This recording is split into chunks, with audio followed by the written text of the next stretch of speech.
Like, nag-prepare talaga kami para dito. And yun nga, very proud kami sa kanya kasi yung pinakita niya nung finals night, kung nandun kayo, kung napanood niyo sa TV, di ba? Or like sa YouTube or kung basta sa mga phones nyo, yung performance niya, lalo na sa personal, yung performance niya, actually nung dalawa na lang sila ni Venezuela na nasa gitna, biglang nawala yung kaba ko. Sabi ko, shit, panalo tayo. Like, alam ko na panalo tayo. Tapos pumunta na ako sa harapan. Tapos kunwari umiiyak na ako doon. Tapos nung tinawag, sabi ko, tama ako, di ba?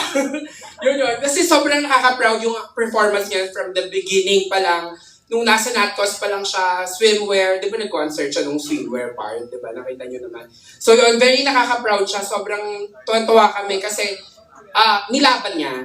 Kahit, ayun, basta maraming pagod na siya kasi walang tulog talaga, tapos, di ba? Nilaban niya, guys. So, yun, sobrang proud kami. And congrats, D. You deserve it. Thank you so much. Okay, syempre, kung natapos na lahat ng team ni Dia, hindi pa tapos, may we call on her stylist, Mr. Randall. Ayan, pinapatawag po siya sa stage to give a message. Feeling ko Dia, lahat talaga to. Lahat. So it's gonna take a while.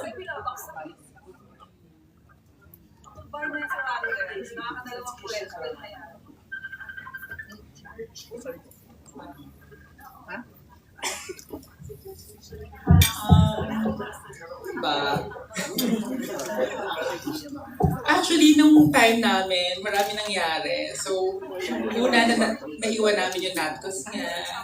Pero best in Natcos siya. Tapos nung finals night, naiwan yung maleta ng gown niya. Pero nahabol, nanalo kami.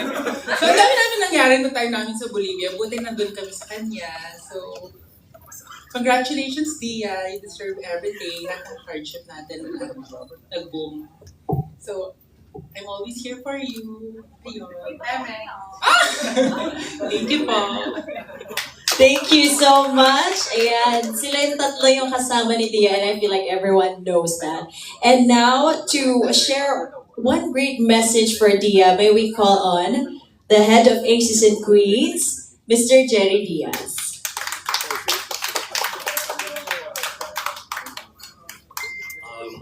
First of all, congratulations, Dia. You made us all very happy. Your family, the AOA pageant circle. I feel very fortunate because I saw the evolution of Dia Mate from the time that she first screened for Aces and Queens. That the beauty was there already, the personality and the charm. But during that time, she was still quite reserved. But over the months that she was training, she was among those na very diligent pag-train. She was rarely absent sa training and she always had her notebook with her. So lahat ng pointers na binibigay ng mga trainers, she always took note of it.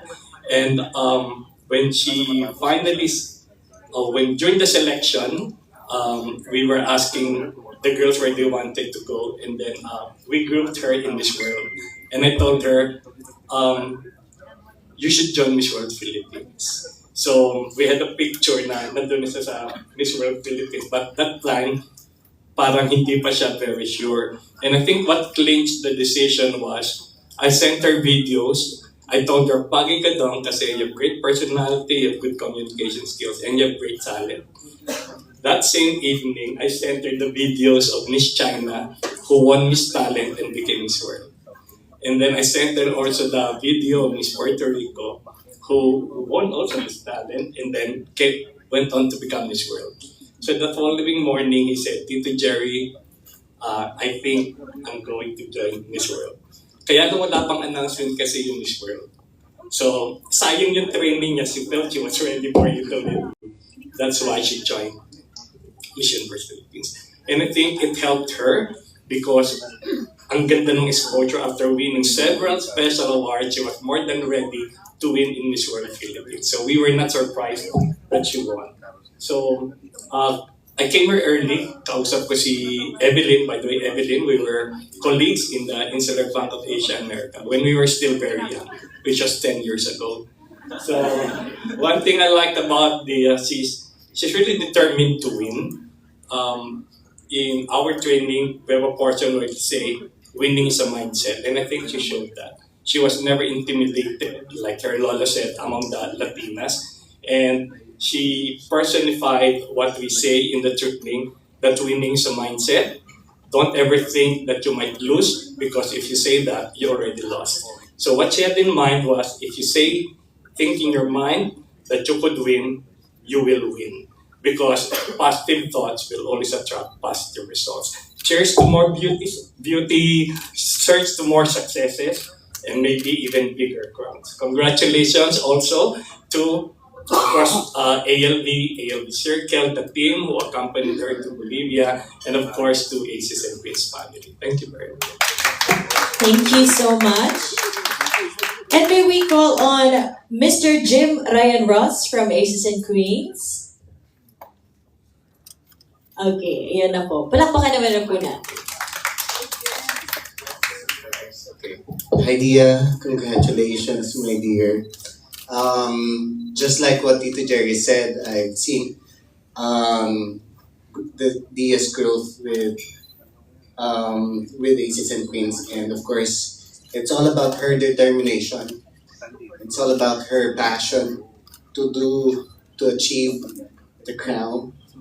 So, yun lang, very diligent, wala akong masasabi. And of course, with the support of her parents, her lola, and the team, her core team, na lagi ko nakakausap. So, they had everything planned.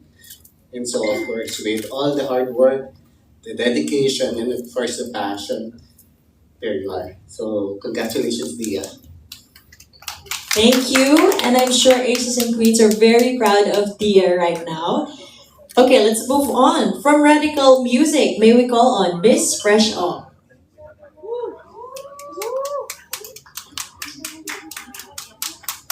Hi everyone, hello, I'm Presh from Radical Music. You might not know this, but Dia's first love before pageantry actually is music.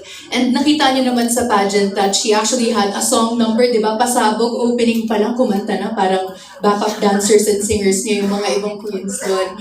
And then there was also a time that in their functions in Bolivia, she was also able to sing. I know as a friend of Dia's, apart from being her label head, that it was really important for her that her passions were aligned in the pageant. She was able to share not just, her prowess in pageantry, but also when it comes to her music. So I'm here to tell all of you na ang ganda-gandahan ni Dia hindi natatapos dyan. Apart from pageantry, apart from what ALV said that there will be a concert, we're excited about that. Dia will be performing a lot this year. She will be releasing her debut album this 2025. That's amazing. And this coming April, meron siyang collaboration with a female OPM icon. Ooh. So, hindi ko pa pwedeng i-spoil kung sino, pero super excited si Dia about that. So yeah, that's when it comes to the music side. Another thing that was really, I guess, surprising for Dia is that her song Ganda Gandahan has entered the viral 50 charts on Spotify. And she also released her single, Ikaw Ang Pinili Ko, with a music video featuring ang love life niya, syempre, JK, Juan Carlos.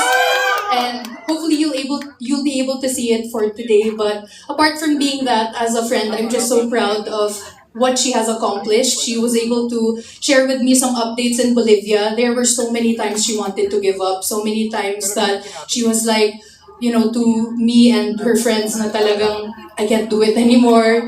She had oxygen, It was really crazy. But look at her now. She is here sitting in front of all of us being as radiant as ever and very excited for what else is to come. Apart from singing, I heard my acting pa yan. So definitely a well-rounded artist and a beauty queen title holder. Thank you so much. Thank you, Miss Fresh On. And now let's call on one of our closest pageant sister. Okay, let's give our warmest round of applause for Miss Grand International 2024 first runner-up, CJ Opiaza.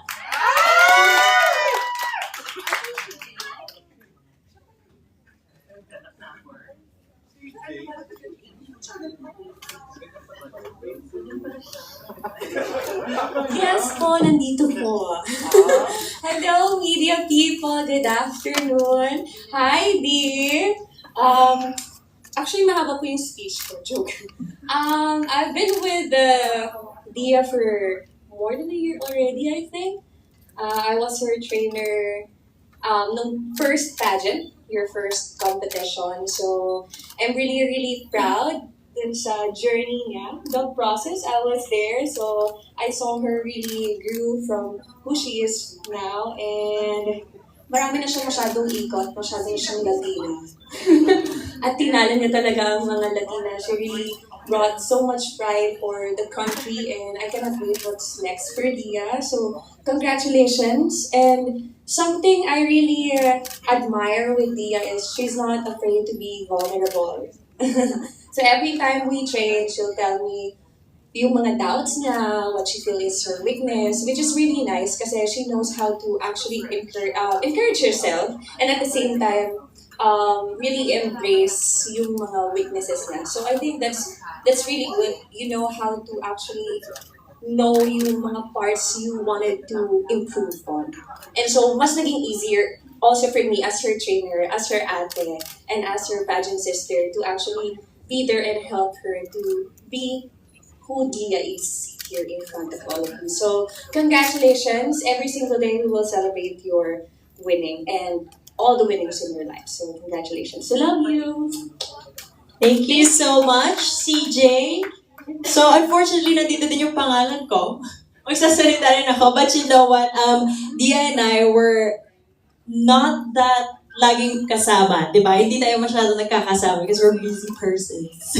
Busy people. Pero what I heard about Dia's story during her journey was just incredible na talaga naghihirap. Pero gano'n naman talaga, di ba? You really need to give it your all, work the hardest to get that crown. And grabe, from 8 years na wala tayo Reina Hispanoamericana crown and now we're able to bring it back home and to see it in the flesh, grabe. And to all of her achievements, talaga namang nakaka-proud, you know, as someone from your batch na nanalo during our pageant, it's just amazing to see you flourish and to see you win.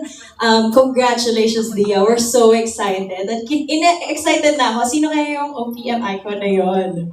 We're so excited. So, kaabang-abang yan. And that ends it. Dia, we love you so much. Congratulations again.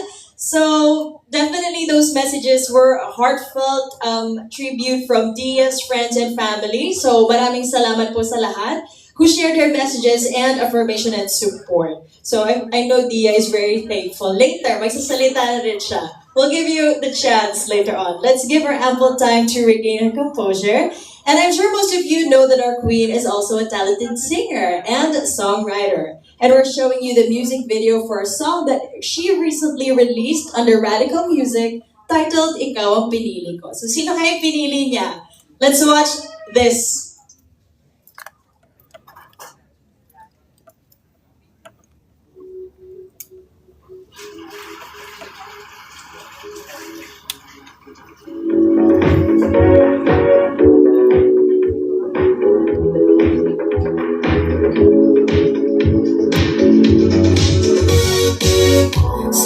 Bagay daw tayo sa mukha at pagkatao.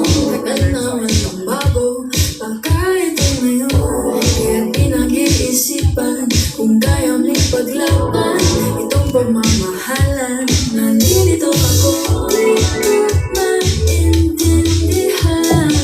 Sa lahat na nangyayari, bakit ka kaya pa mamahan? Kahit hindi ko kakayanan, ito na ang pagtingin. Maraming babae, mga lalaki, may gusto sa'yo. Oh, hindi mapaniwala ang katotohanan na ako ang gusto mo.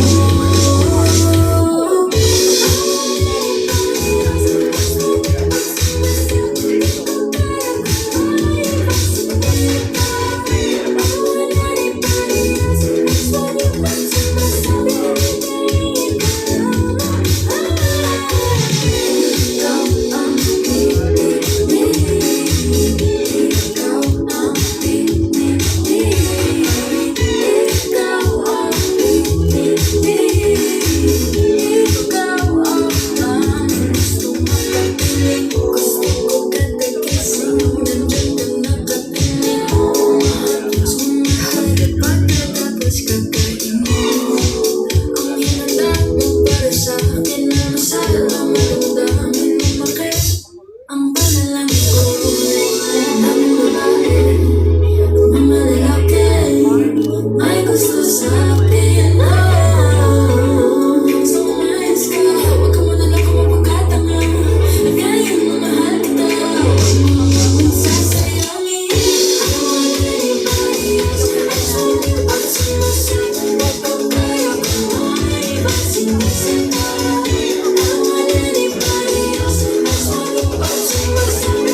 Palakpakan naman natin yon, our very multi-talented queen.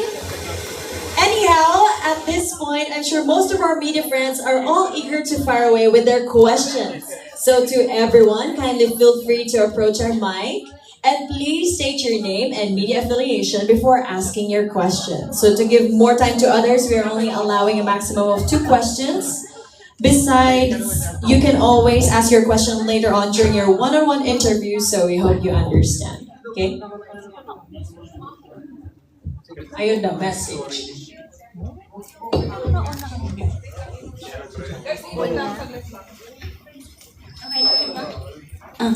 Okay, so I guess a short message lang. So to everyone here, thank you so much for coming here to support me for this victory. Presscon, it's just parang yesterday na we did the send-off Presscon and we were all manifesting na mananalo tayo and we did it. We're here and I'm here with the second crown for the Philippines and I am so honored to be the second Reina Hispanoamericana for the Philippines and I can't wait to share this victory with all of you. So really, truly from the bottom of my heart, thank you for the support and thank you for being here.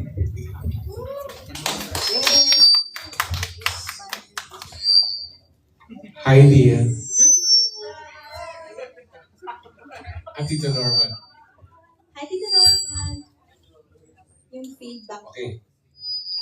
Leah, we all know, well, pageant netizens or pageant bloggers know that, and bloggers, that when Winwin Marquez won the first Reina Hispanoamericana crown back in 2017, she approached the competition as an entertainer. Did you factor in this part in your game plan in Bolivia this year? Yes, I did. I wanted to take advantage of my experience with music, with singing and dancing and performing because performing is really what gives me confidence and it shows who I truly am on stage and I felt that it really helped me when I was there at coronation night. Diba? I sang. So I wanted to make sure that I could show the organization anytime that I could get that I could sing. So they liked it enough to put me there as a production number and to be the first one to sing during the opening numbers of swimsuit round. And I'm really, really grateful that they gave me that opportunity and that opportunity to sing in Spanish. The quick follow-up lang. When you did that solo spot during the start of the finals, what was running inside your head? Para bang, I think mananalo ko gabi. Pagsusolo ko, magiging backup dancers ko yung mga babae and everything. Did you entertain such thoughts? Well, the main thought that I truly had was I wanted to have fun with it. It was something that was familiar to me and I could be my most confident self because I love singing, I love dancing and being on stage and it truly gave me that boost to really do my swimsuit round. That was really hard, by the way. Ang hirap ng routine mo, CJ. But I did it because we practiced so many times. But ayun lang, I was just so grateful and so happy that I could have that opportunity to be singing on an international stage. Thank you, Dia. Congratulations. ALB, alam na natin, entertainer uli ang papadala. Hello, Nia. Good afternoon. Congratulations. Thank you so much. Second round for the Philippines. Yes. Okay, Tia, can you share some like yung story behind your solo moment during the swimsuit competition? Kasi I'm with my friend that night. So sabi ko, oh my God, may solo na si Dia. So it's like win-win. May extended din siya for her talent. Ikaw naman for the swimsuit. So yeah, story. So, story time. Saglit. So, this all came about because me and four other girls, we all sang sa isang event in Tarija, Bolivia. We were asked to just sing in front of everybody. Wala lang, it was purely jamming lang with the band that arrived there sa event mismo. So, we sang and we were all enjoying, singing whatever we wanted. Tapos, the organizer saw it because the social media person of Reina, Hispanoamericana, posted it sa socials and made a whole reel about all of our performances. And then I got a message from Gloria Mariana mismo, the daughter of the owner, Miss Gloria. And she said that they will be selecting 5 candidates to sing in the finals, but we have to participate in a short audition just to make sure that we can actually sing naman, diba? So we were in the hotel. She called me early and said, Dia, please be down at the lobby by 7 a.m. Just sing in front of me. So ganun lang. Super casual na sing a cappella in front of her. And then, ayun, I secured a spot to sing in the finals. And we recorded it in a studio with the producer who made the opening number song. It was really fun. I got to experience what it was like recording in Bolivia, especially with my co-candidates. And then, nagulat ako kasi ako yung una mag-akanta dyan sa stage. But I didn't let it face me. I wanted to use it as a motivation to really amp up the performance for the show. Okay, follow up. Nung last 2 standing na lang kayo ng Venezuela, ano yung pinag-uusapan nyo na parang parang may nag-uusap kayo that time eh. Like, anong sinasabi niya that moment sa'yo? We just looked at each other and we were like, oh my gosh, it's just the 2 of us. Okay, we can do this. Tapos, ganun lang. It looks like we're talking to each other, but really we're just closing our eyes and praying to God. Like, we're just saying our own mantras. And ako, what was going in my head, I was really manifesting it. And I got this from Tito Jerry, actually. Tito Jerry said, just remember you are Reina. Just keep saying you are Reina in your head and it will happen. So that's what I was doing when me in Venezuela were holding hands. I was like, I am Reina, I am Reina, I am Reina. Please God, let me be Reina. So ganun yung mantra ko sa isip ko. And then, ayun, when they called Filipinas, I couldn't believe it. I was so shocked, but super ecstatic and overwhelmed at the same time. Okay, congratulations again, Tia. Thank you so much. Hello, Dia. This is Pao. Congratulations. Thank you. Mas ganda-gandahan. Nakakailasas. So, Dia, we would like to know, of course, how are you right now after winning the crown? I am so happy. Of course, physically tired. Right after the coronation, the first thing I did was sleep talaga. But overall, in terms of how I feel, I am energized. I am so happy. I'm filled with overwhelming emotions still because every day I still get comments from people na you made us so proud. You brought pride to the Philippines. Iconic ka. Yung mga super maganda na comments that really boosted my confidence and I get to see those every day and I see the impact. Kanina I had a guesting sa TikTok Live ng GMA this morning. And some of the audience members were girls part of a pageant. And it was probably the first time that I saw a reaction from people that I made a difference. Because they really were asking me for pictures and they were saying, you really inspired us. Like they really said that to me and they wanted to hold my hand and like really talk to me. And I felt so, it was a very heartwarming experience for me. And I'm just so glad that I won a crown that created a platform for me to share my story, share what I fight for, and share who I am. And I cannot wait to do so more in the future. Love that. And just to follow up, how do you feel that you are now the second Latina CEO? You know, when I think of Latina Slayer, and I say this all the time, I really think of women talaga. Diba? And I feel like Latina Slayer is such a big title to hold, a big unofficial title to hold, because that means you really made an impact and made a difference in the pageant industry because you one amongst the Latinas who are one of the top pageant girls in the world, the top pageant countries in the world. And for me, I think it's more that I am inspired. I'm inspired, I'm more confident, and I really want to hold this title with responsibility alongside the crown. Because it means that I guess made a difference in the pageant industry and really showed that despite being Filipina, despite being shorter than everyone in the top 7, we were still able to get the crown just by using personality and kindness, of course, because that's the most important thing. Thank you. Congratulations. Thank you. Now, turn naman to Ganda. Hi, Dia. Hello. Congratulations first. This is Jay from Pageant Trend. So, my question for you is, the moment you arrived in Bolivia, did you feel any signs that the crowd will be yours? Not yet. I was just so grateful to be there and excited for the journey ahead. Of course, I have to be honest, I was so tired from the traffic. But I was thankful because I had a few days to rest and really meet the girls and talk to everybody. And what was really in my mind was no matter if I win or not, what I want to get out of the experience is to grow as a person and to truly enjoy what I am doing. Because if I'm not enjoying what I'm doing, then why am I here?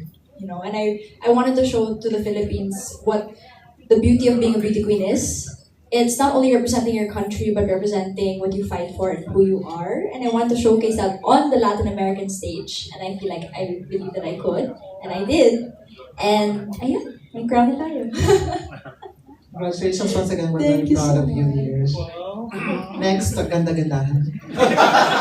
Yung mga magandang media. Talagang ganda-gandahan. Oo. Totoo naman. Ganda. Ganda-gandahan. Sa media. Maraming salamat sa karangalan. Ay! Ang ganda! Ang Okay, ganda. my question is, so nasa Bolivia ka for half a month, 2 weeks kaya, you know. So what will you miss most about Bolivia?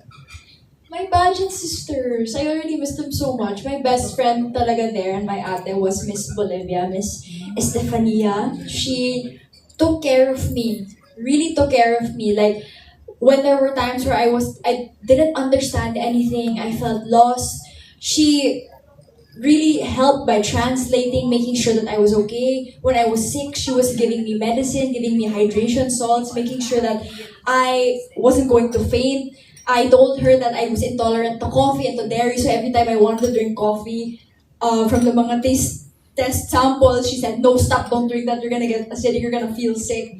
And I really felt the love of the Latinos from her, because even though we were technically competing against each other, we were best friends. And she really took care of me and wanted to see me succeed as much as I wanted to see her succeed.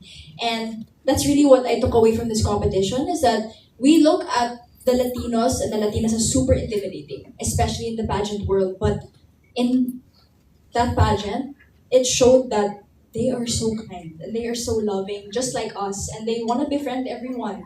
And we shouldn't have that stereotype about Latinos anymore. We should just be friends with them. I want to share a quick story. When I was growing up, I went to the States with my dad when he took his masters, and his barkada was all Latinos.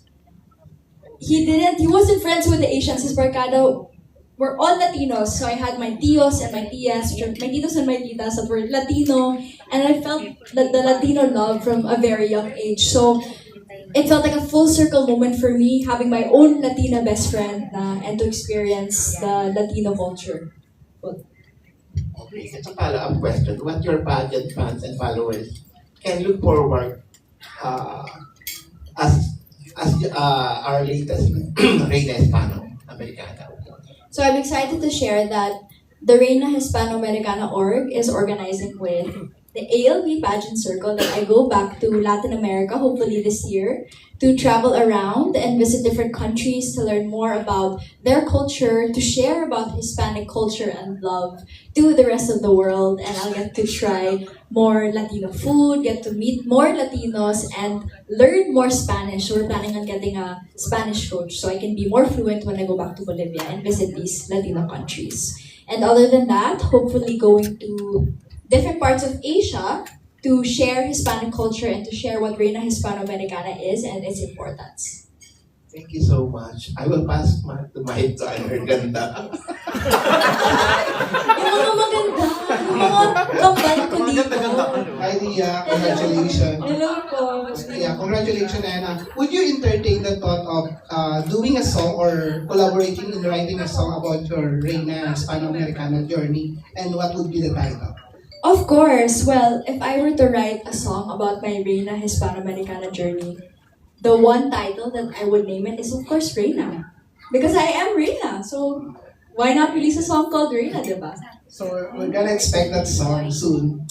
Let's see. Secret muna. What was the best compliment that you got since winning the crown? I think the best compliment that I got was ang daming compliments kasi, but I think the ones that really stood out to me was just, I'm proud of you. Kasi, you know that feeling of when you bring pride to your country and people look up to you na, see you as someone they can be inspired by, someone that can motivate you, and it's truly that, being able to see that I am making a difference in any way that I can, especially with this platform now, and I'm so grateful to these people that say these things to me as well. Thank you. Ganda-gandahan. Hi, Mia. This is Peter from Critical We all know that the interpreter had played a significant role in your Q&A. Did you had a prior chikahan with him before and after the winning? So the interpreter was so kind. He actually approached me and my team before Reina even started offering to translate for me because he translated for Michelle Arceo the previous year. And we met the first day I arrived because walang ganap, and interviewed me and asked me about the Philippines and my plans for Reina and what I want to do to win and what I will do to accomplish this goal. And he gave me really good advice about how to impress the Latinos, how to reach to their hearts, and how to convince them that I can be the next Reina Hispanoamericana, even though I cannot speak Spanish. And he really gave me that confidence and that boost that even though there is that language barrier for me, he would be there to accompany me on stage to translate my message to the rest of the Hispanic community. Did you miss any food in Bolivia? Oh my gosh, guys. Okay, this is the one I really want to share. So, there's this one dish in Bolivia. It's called majarito, and it's so good. It tastes like arroz a locobana. It's rice, and then they also have plantain, banana, and then egg, and then it can be ground beef, ground chicken, ground pork, anything. So, it tastes exactly like home. So, that was the one dish I kept eating because I got homesick. And it gave me so much comfort. So, that was my favorite food in Bolivia. Yeah. And other than that, there was another food. It's called salteña. So imagine an empanada, a large empanada na may soup sa loob, and it's so delicious. And they say that if you can't eat it properly and you spill the soup of the empanada while you're eating it, it means that you cannot kiss. Yeah. Oo, I ate it properly. Ayan. Dia, good afternoon. Meron ka pa bang gustong i-share na gusto mong malaman namin? Sa may opportunity. Andito na naman tayo. Like chika. Yeah. Ay, mga like chika. Alam mo sa Bolivia, a lot of people think that it's all glitz and glamour sa international pageants, diba? Like, all you see on the feed is us looking our best in our everyday looks, in the makeup chair, in our activities, not looking tired, not haggard at all. But remember, we have editing apps, guys. We're concealing our eye bags, we're making sure our our faces on point in every post, but in reality, a lot of these girls, we barely had sleep. We slept max 4 hours a night. So many girls got sick. We weren't really eating. And that's the reality of pageants, even nationally, because we want to work so hard and we want to look good and do well, that our focus is to impress everyone, win the crown, and our focus is not on taking care of ourselves. And that's what I want to advocate to people, is that we really have to take care of ourselves. This is something I don't talk about and something I would like to share. I was diagnosed with lupus when I was 16 years old. And it's more on having a lot of lupus markers, and it's been managed while I was growing up, and that's why I don't talk about it so much. But while I was in Bolivia, there have been so many instances where it was flaring up. So my whole body was in pain. I had arthritis a lot of the time. So sumakit yung ankles ko, yung knees ko, yung elbows ko. And it made the experience 10 times harder. I was fatigued so much. We went to La Paz, which is one of the highest cities in the world in terms of altitude. So it was easy for me, especially to get altitude sickness due to my immune system. So that's what Bresh was saying with me having oxygen masks, and that's where I really wanted to give up, because physically my body couldn't take it. And I really did want to give up. I was calling my parents, I was crying, I was so depressed in the sense that physically, hindi ko na kaya. But everyone was telling me, you already did it. You won the national crown. You're so close to coronation. It's just a week away. Just push through. You can do it. Just remember that there are always gonna be people who love you despite the situation you're in, despite how you are feeling. But remember, you can do this. You have gone through worse. Your body has gone through worse. It's just a little push. And those messages from my team, from my family, really motivated me to push despite how I was feeling. And I didn't let it bring me down and quit. I used it as fuel to win the crown, and I'm so happy that I did not give up and that I pushed through. Grabe, makala namin ganda-gandahan ka lang ganda-gandahan ka lang sa Bolivia. Oo. Pero ang dami pa ng challenges. Yes. Last question, what life lesson did you learn from the journey? One important life lesson for me was really do not give up talaga. Life may throw all of these things at you. I read this post a while ago, actually, that said, sometimes you feel like you're doing so much for yourself and the result isn't coming as fast as you want, but that's the messy middle. That's the time where you're going to experience all of the hardships, you're going to experience things that are gonna make you want to give up. But the reason why you are there is because you're meant to be there. So I kept that in mind the whole time I was there. I remember that I am here for a reason, and I am here to win. I want to win, and I want to make my country proud, so I can't let anyone down. So I kept going, kept pushing. And I reached the end where we got the crown, and all of it was worth it. All the pagod, all of the stress. We did it. And I'm just so glad that we have the crown. Congratulations again, Dia. Thank you so much. Mabuhay ka. Our next is, ito ang totoong ganda-gandahan, Jel. Hola, Dia. Hi, Hola, ¿cómo estás? Felicidades. Muchas gracias. Reina Hispanoamericana. 2025. Me llamo Jel Masinsin Lopez, desde Pageant Nobles. But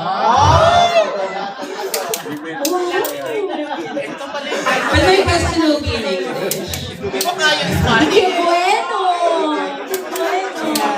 Gracias. Muchas gracias. Muchísimas. Yeah, my question will be in English because I heard you mentioned that you were diagnosed with lupus when you were 16, right?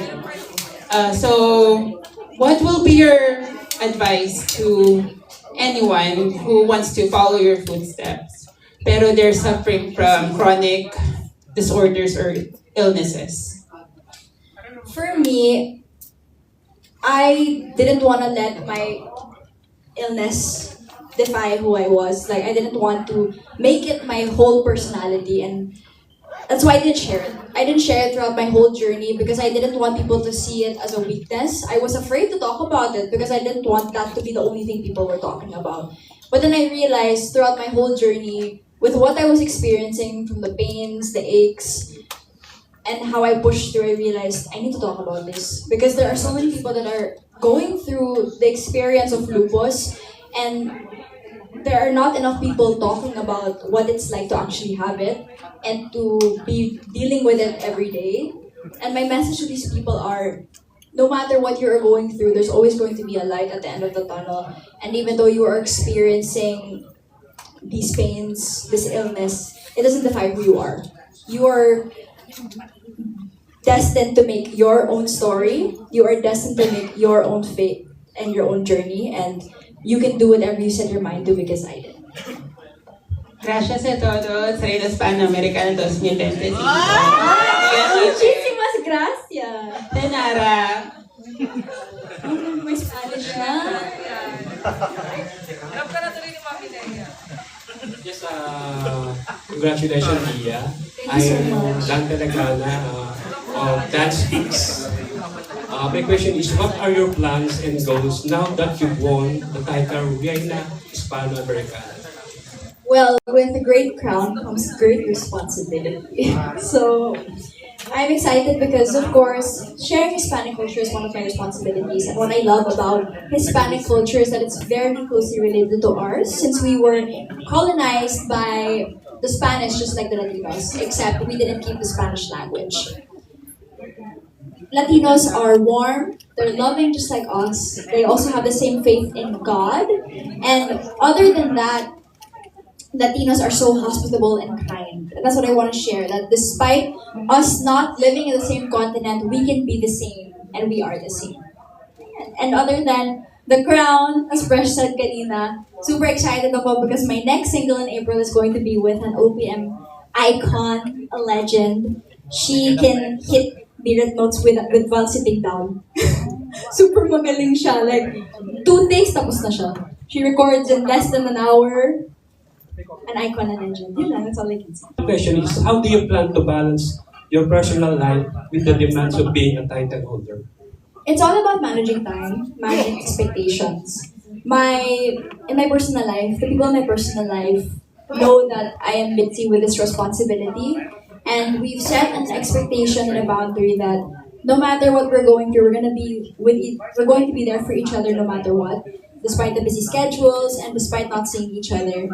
And I think that's the beauty of these relationships, is that they're low maintenance and that we just support each other from afar and we get together when we are free. Thank you. Thank you so much. Okay, thank you. I think that's it for our question and answer. And and thank you so much to all our media friends who were able to come today. There's another question. Okay. Yes, the true Latina. Sobrang Latina. So proud of you, Dia. Thank you so much,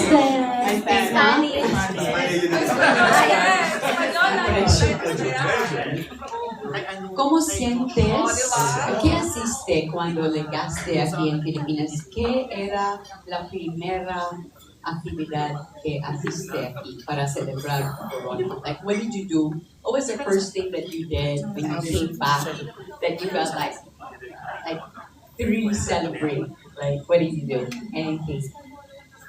The first thing to celebrate? Yeah, like what did you do to like super celebrate when you came back? 'Cause I know you had to shoot and do a lot of things, but yung talagang personal celebration mo with your fam and maybe your boyfriend. Or... I guess the personal celebration that we had recently was just a big dinner with my family to truly celebrate the victory that we had. I am so grateful with the family that I have. They're supportive of me no matter what endeavor I want to pursue. They full-heartedly believe in what I can do and my capabilities, and we were able to have that small victory dinner, and it made me so happy because it was very intimate, and we got to make cuento and talk about what happened, and it was very memorable for me. With other victory parties, I hopefully want to have victory dinners with my teams, with Aces and Queens, of course, and everyone else as well who were part of my journey separately, so I can celebrate with them individually. Yeah. So you have been covering a lot of beauty queens. They're over like 2 decades, but your parents are like incredible. Like the support that they give you, di ba? Along with ALB, of course. Parang kakaiba talaga siya. So I really feel like their being there was such a big part of your being able to win and to have strength, di ba? What do you want to say to your mom and dad? Like you probably said personally, but like, di ba, like what would you like to tell them now, looking back that you're wearing the Reina crown and you're back in the Philippines celebrating? Well, to my parents, our crazy dreams came true.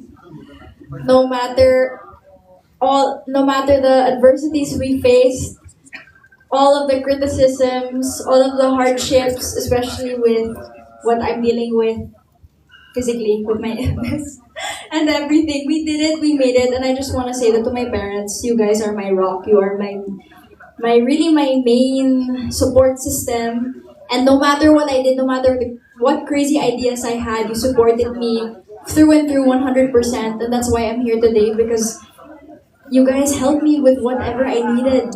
And you gave me the love that I needed as well, especially in the darkest times. So thank you so much, and I wouldn't be the woman I am without you today. Gracias y felicidades. Muchas gracias. Okay, I think that concludes it, all the question and answer. And before we move on to our next segment, may we get a message from the one that is at the bottom of your heart that you really want to maybe say to our media friends, to everyone who supported you through your Reina Hispanoamericana journey? So, to everyone watching, to all of my supporters, my core team, my family, ALV, Pageant Circle, Aces and Queens, the creatives, and everyone involved in my journey in radical music as well, I just want to say thank you from the bottom of my heart. I truly wouldn't be here without each member and supporter of my team behind me. I am the woman today because of all of you. And my success is not just mine, but it's all of our success. And it's the success of the Filipino people. So thank you so much. Thank you for making me a queen. And I hope to be the best queen I can be this year. Thank you so much. Yeah, palapakan naman natin siya, our Reina. And we all know how hard you worked for your crown, and everyone here and the rest of the country are also proud of your historical accomplishment. And with that, let's now proceed with the photo ops. And we call Dia for the first photo op. Dia with ALB and Savoy Hotel, Executive Committee.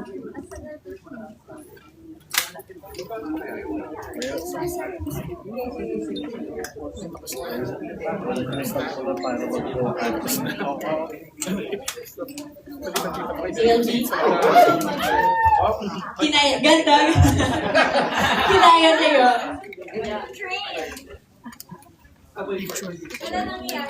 Aray.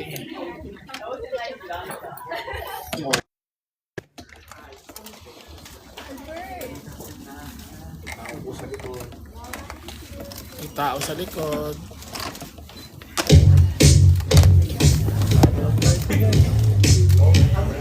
Oh, isa pa. One more photo.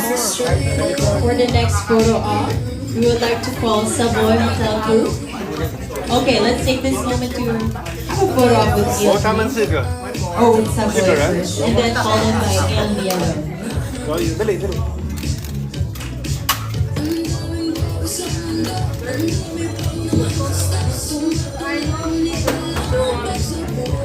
Okay, now with ALB.